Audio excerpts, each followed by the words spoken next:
eu vou provar que Deus existe usando a matemática. Você duvida? Bota aqui. Eu nem precisaria desse quadro agora. Tá, muitos ateus acreditam que não tem motivo nenhum pra você acreditar em Deus, sabe? Eles acham isso porque eles falam que não existe prova científica que Deus existe.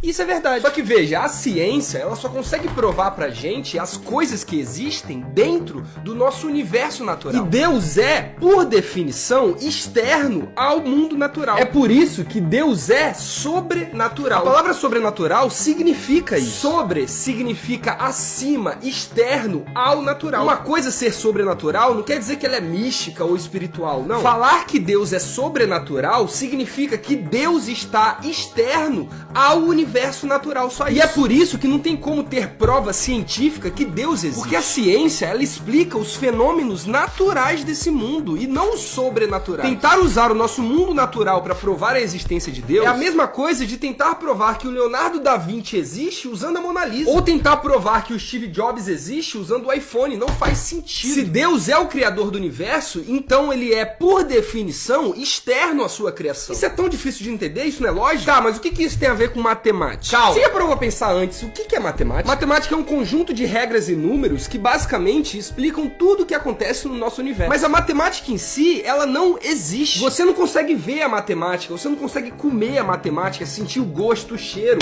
tocar na matemática. A matemática existe exclusivamente na nossa mente. Mas, apesar de ela só existir na nossa mente, a matemática, ela explica tudo. A matemática explica coisas simples, como 1 mais 1 é igual a 2, até fenômenos extremamente complexos, como por exemplo o movimento dos planetas, dos universos, o movimento da Terra e da Lua. Tudo que existe no nosso universo pode ser explicado pela matemática. Desde coisas gigantescas como galáxias e buracos negros, até coisas microscópicas como os átomos. Mas mano, como que uma coisa que só existe na nossa mente consegue explicar isso tudo? Tipo assim, mano, da onde veio a matemática? Quem que criou esse bagulho? Só existe duas opções. A primeira opção é que quem criou a matemática foi a gente. Os seres humanos criaram a matemática para poder explicar as coisas que existem nesse mundo. Se essa hipótese for correta, isso significa que a origem da matemática é natural, ou seja, a origem dela é no nosso universo. A segunda possibilidade é que a matemática sempre existiu e nós descobrimos ela na medida que ficamos inteligentes e estudamos sobre o mundo. Se essa opção for a correta, isso significa que a matemática é sobrenatural. Por quê? Porque a origem dela precisa ser fora do universo. Até porque se a matemática consegue explicar todo o universo, então significa que ela é maior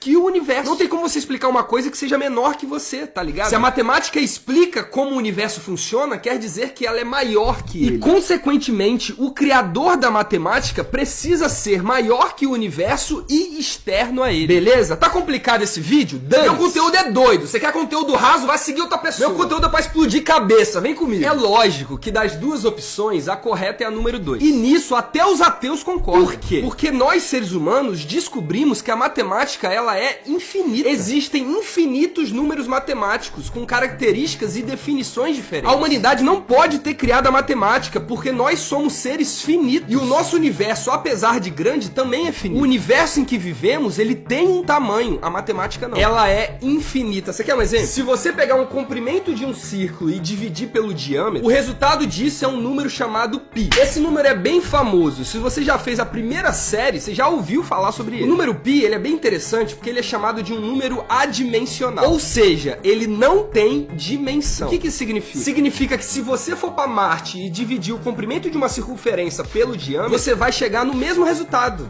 Constantes adimensionais não dependem de dimensões humanas. Constantes adimensionais simplesmente existem. Se um meteoro amanhã cair na Terra e destruir toda essa Terra, o número π vai continuar existindo. Ou seja, não foi a gente que criou essa constante, mano. Ela sempre existiu. Nós só descobrimos o número π, ele sempre existiu. Irmão, não foi a humanidade que criou isso. Sempre existiu, sempre. E se sempre existiu, quem foi que criou? Vem comigo. Outra coisa louca nesse número π é que ele é infinito. Ou seja, só o número π é maior que o nosso universo inteiro. Não só isso, mano. Se a gente de alguma forma conseguisse trocar as casas decimais de π por letras e de alguma forma conseguisse codificar isso, nós acharíamos dentro do número π todos os livros já escritos da história humana. Não só isso, a gente acharia todas as informações, todos os nomes, todos os endereços, tudo. Dentro do número pi existe um universo na infinidade dos seus números decimais. E de novo, gente, quem foi que criou isso, mano? Quem foi? Foram os macacos? Foram os macacos? Foi o Homo sapiens? Foi o Homo erectus? Qual é o momento que o macaco criou a matemática? Qual foi o momento? Responde aí, seu lindo. Responde aí. A matemática não foi criada pelos seres humanos, isso é lógico. Além disso, a matemática não pode ter sido criada nesse universo. Por quê? Porque só o número pi é maior do que o universo inteiro. E isso não é nem o mais impressionante. Vocês querem ficar malucos? Preste atenção, então. O fato de existir códigos matemáticos que explicam tudo que existe no universo deixa implícito que o nosso universo foi criado através de um design inteligente. E essa fórmula aqui, ó, é um bom exemplo disso. Ah, vocês acharam que eu não ia usar isso não, né? Que fórmula é essa? Certo dia, um cara sem querer decidiu colocar essa fórmula aqui em um gráfico. Quando ele fez isso, ele achou que essa fórmula daria um gráfico normal, tá ligado? Mas quando ele começou a construir, a desenhar esse gráfico, ele achou esse negócio aqui. Isso aqui é chamado conjunto de Mandelbrot. Mandelbrot,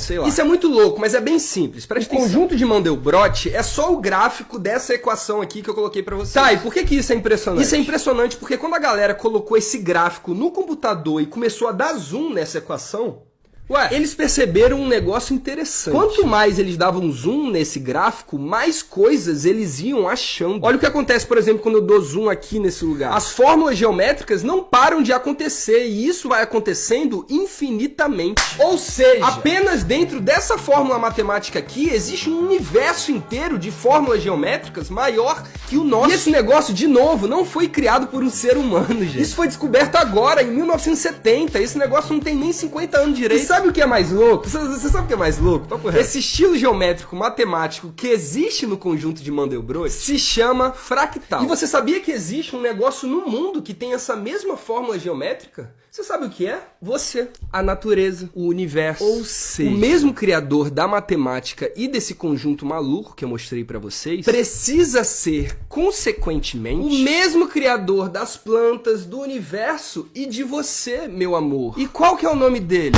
Jesus! Olha só, papo reto, dane-se se você não acredita em Deus. Mas é óbvio que toda a criação e todo o universo manifesta a glória de Deus. Romanos 1:20. Desde que Deus criou o mundo, as suas qualidades invisíveis, isto é, o teu poder eterno e a sua natureza divina, têm sido vistas claramente. A matemática explica todo o universo porque ela é criação do nosso Criador. A matemática foi criada na mente de Deus e não só a matemática. A moralidade, a psicologia, a filosofia, a ciência que você, inclusive, usa para atacar a Deus, ela foi criada por Deus e dada a você. Tudo que existe nessa terra foi criado pelo nosso Criador. É por isso, inclusive, que um dos maiores gênios da humanidade, chamado Galileu, disse a seguinte frase: a matemática é a linguagem na qual Deus escreveu todo o universo. Essa frase é linda, né? Meus irmãos, a complexidade da matemática prova que o nosso universo foi criado por um ser inteligente. É impossível que o design inteligente do universo tenha sido criado ao acaso. E se você que tá me escutando aí for realmente honesto consigo mesmo, você vai concordar comigo. Eu tô mentindo?